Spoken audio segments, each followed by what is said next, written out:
What is love? Do do do do. What is love? Do do do. What is love? What is love? What is love? What is love? What is love?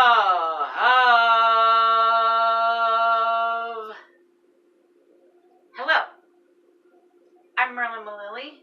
Welcome to the Love Show, where we grapple with the question, what is love?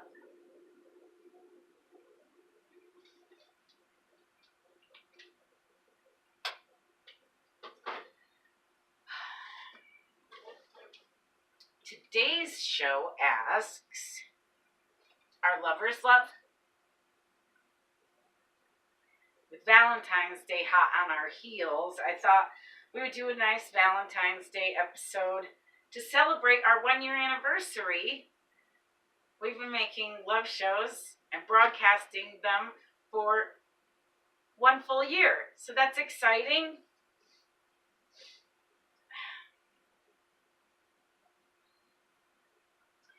So may there be many more years of love shows to come. And I'm wrapping up this season 2 of the Love Show. Next week's episode will be our season finale. And then we'll pick back up in the fall for season 3. So look for us probably August, September, when school starts again-ish. I haven't decided on a date.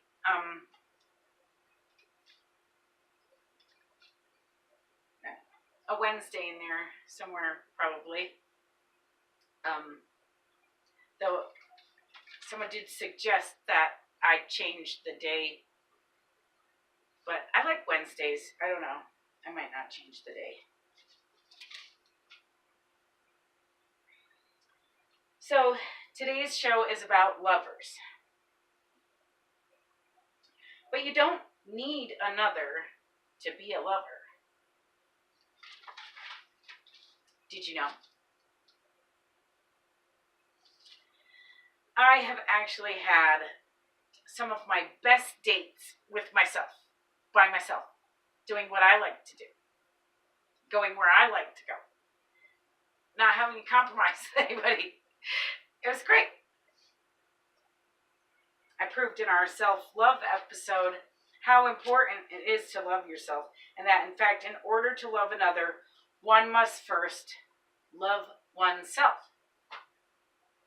It's true. Now, I'm not talking about hubris or selfishness or, I love myself, I'm so great. That's not what I'm talking about. I'm talking about self-love, taking care of and having compassion for yourself. Not setting yourself up for destruction. Believe me, I know you people out there that are on that path of self-destruction. I know you because I once was you. Years ago.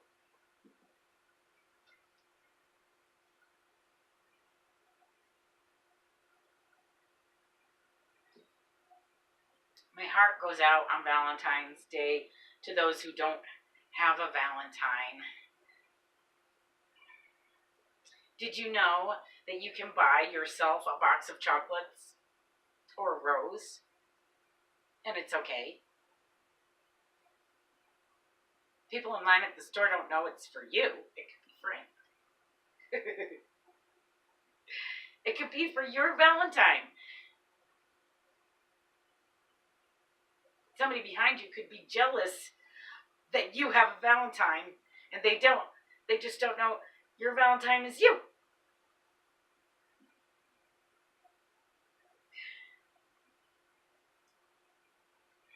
So it's totally okay to buy yourself chocolates or a rose. And there's no strings attached.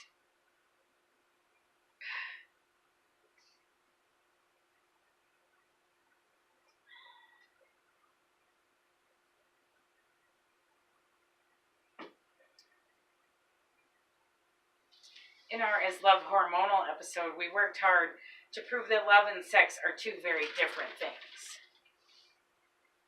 And that it can be dangerous to confuse the two.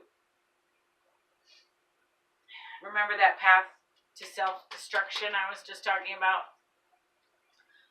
Well, on that path, the confusion of sex and love can push a person over the edge and into their own self-destruction. You know what I did instead with that desire to destroy myself? I destroyed the parts of myself that served me no real purpose. My addiction to alcohol, for instance. I destroyed the addict altogether. I quit smoking cigarettes too.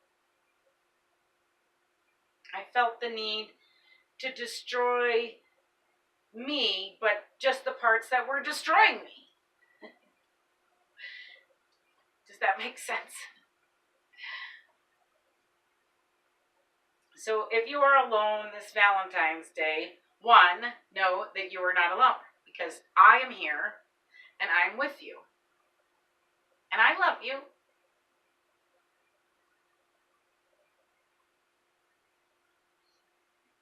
So you're not alone, but my heart goes out to you. But if you are lucky enough to have another this Valentine's, then grab your honey and sit back and snuggle, and you can grab yourself nicely. Because today's episode is all about lovers. So are lovers love? Well, firstly, I don't think you can have real lovers without love.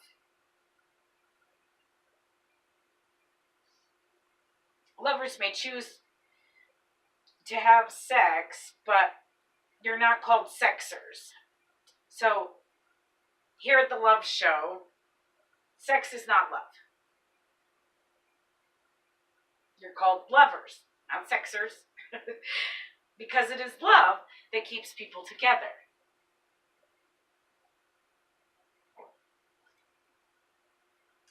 Mary Kay Greer defines the Lover's card in the Tarot deck as such. It's number 6 in the Tarot deck, any Tarot deck. And it's a card called the Lovers, and I'm going to give Mary Kay Greer's definition, so to speak, of the card. Synthesis. This is a quote, Mary Kay Greer. Combining elements of head and heart, feeling and intellect, the union of what is divine in us and in the universe, the coming together of opposites, thinking about relationship, working with a partner or in preparation for partnership. Your relationships are mirroring your own inner sense of self-worth.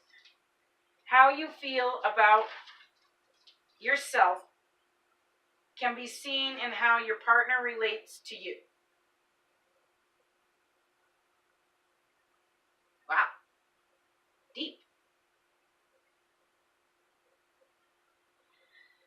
She goes on to say, choice between security and a risk of some kind, or between the old and the new. Choice between something respectable but dull and something greatly desired but morally improper. Responsibility, taking responsibility for your choice and actions. Using free will, freedom from inhibitions. Guilt, conditioning, bondages. Love that can exist only in the absence of restrictions. Excuse me.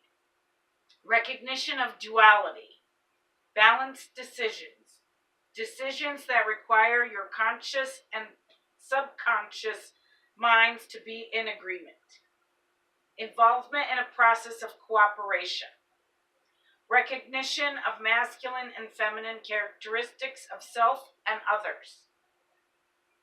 You need to integrate them within yourself. Wow. There's a lot there. Did your brains explode? No? Is everyone okay?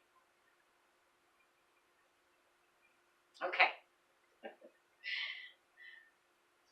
So one part of that struck me, and that was your relationships are mirroring your own inner sense of self-worth. Or your own inner sense of worth, excuse me. I was adding word.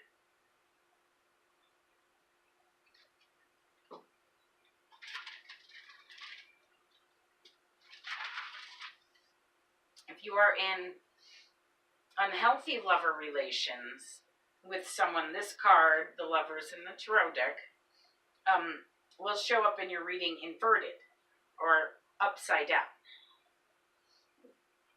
But generally, the Lovers is a great card to get in a reading. And your lover really can mirror you and can really show you who you are. If you dare to look. I've had trouble with this over the years. I just found it easier to self-destruct than to look. We did an episode on truth recently. That's some serious truth right there. So if you are not treating your lover well, you are not treating yourself well. And that Mary Kay Greer quote comes from her book, Tarot for Yourself, which, as you can see, has been well loved and in my close possession for over 20 years. Its back is falling off. It's all sorts of beat up, but I love it. It's a workbook. And so it's a lot of me in here, and getting to know me in here. It's also a great reference, and notice that I didn't say it never leaves my bedside table like Oprah says about Thich Nhat Hanh's book, Living Buddha, Living Christ. She keeps that on her bedside table. She talks about it. We're going to talk about Thich Nhat Hanh in just a minute. But I happen to do my best reading, like my father, in the bathroom. So my current books are often there. But this book has been very special to me for over 20 years. And now that I think about it, it's probably more like 30 years. It's falling apart.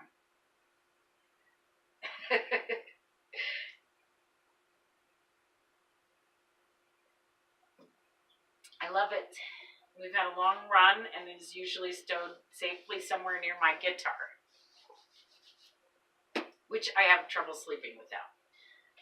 Seriously, when we first made this studio out here, I tried storing my guitar out here, but I couldn't sleep without her. So I have trouble sleeping if I don't have a couple of things: my guitar, my cards, my runes, this book, and love. Love is the most important. You just have to have my things in place for everything in its place. Sometimes I say prayers of love before bed. I just tell God that I love her and thank you. And that's it. Trying not to burden God with my nonsense. In that, I think our relationship with God also mirrors our own inner sense of worth. And you know, God could be your Valentine. That could be kind of cool. They say that if this is the end times, that it is now not so important to know God or think that you know God or say that you know God, but what's more important is that God knows you. Does God know you?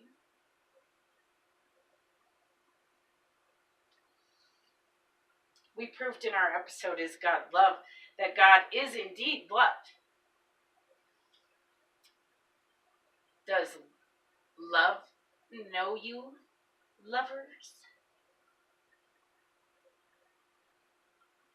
Are you being loving to one another, lovers? Could you be more loving to another, lovers? One cool thing about Thich Nhat Hanh and his book, I don't know if it's in his book, but Oprah keeps his book by her bedside table. But he has 4 mantras for lovers, and it's lovely. The first one is, darling, I'm here for you. Being present and conscious is so important to good relationships, even with yourself. It is just as important to be there for yourself as it is to be there for your lover. So that first one is, darling, I'm here for you. And the second mantra is, darling, I know that you are there, and I am so happy.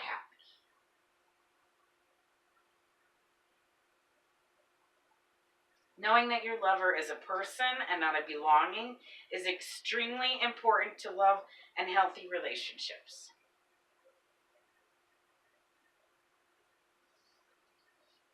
So you are both present and consciously acknowledge that with these mantras. The first one is, so darling. Excuse me. The first one is, darling, I'm here for you. Darling, I'm here for you. And the second one is, darling, I know that you are there. And I am so happy.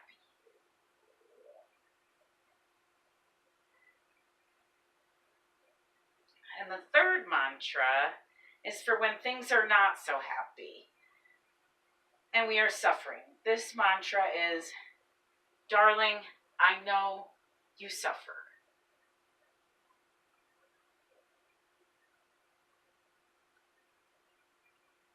Everyone suffers, but not all the time. Being sensitive to when your lover is suffering and saying that you know that they suffer can make the suffering disappear. I swear. It's that powerful. And for the last one, the fourth mantra, he says, it's for when you suffer.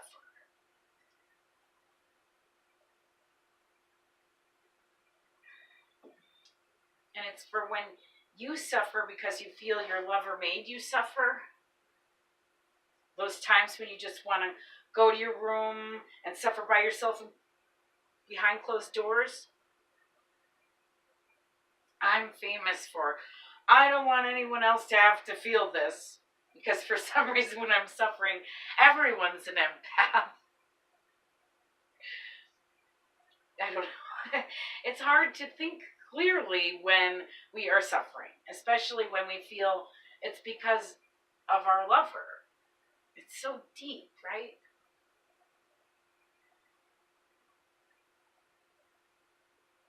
Anyway, this is not when one should hide away.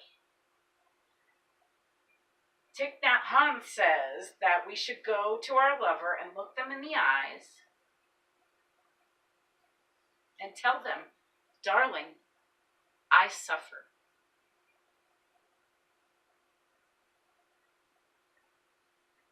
And with that, the suffering dissipates and is less because it becomes like shared baggage,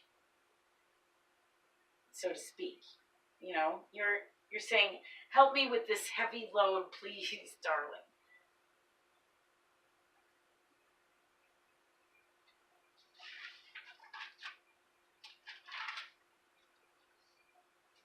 And once that is released, it's shared. It's easier to carry for both of you. Having compassion towards your lover's suffering, or anyone's really, is love. Love heals suffering. The hippies have an old adage for suffering, and that is said 3 times like a spell, like a magic. And it's, I love you and you're beautiful. I love you and you're beautiful. I love you and you're beautiful. 3 times. And when you say it 3 times like that to someone who really needs to hear it, it's so healing and so powerful. I talked some folks down from some serious ledges just with that. Just by saying, I love you and you're beautiful. I love you and you're beautiful. I love you and you're beautiful. 3 times. People must need a minute to get it to sink in if they really don't feel they're somehow able to be loved or that they are somehow not beautiful. Everybody's beautiful. Everybody's capable of being loved. Everybody.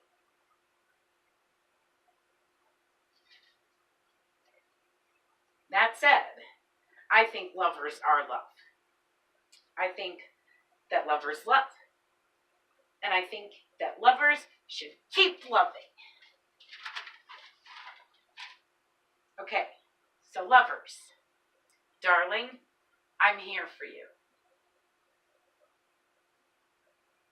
You can contact me in the comments or at merlinsloveshow@gmail.com. I'm really here for you. Darling, I know that you are there. And I am so happy. I really am happy that all of you are watching. Bottom of my heart happy. But also, darling, I know that you suffer. And darling, I also suffer.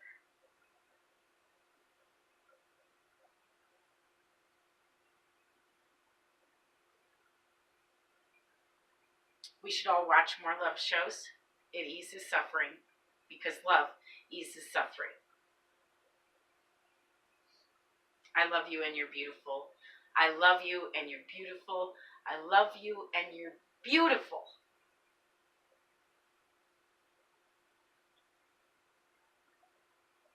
Say it to someone you love. It heals. Really heals. I love you. Happy Valentine's Day. Thanks for watching. Get out there and love.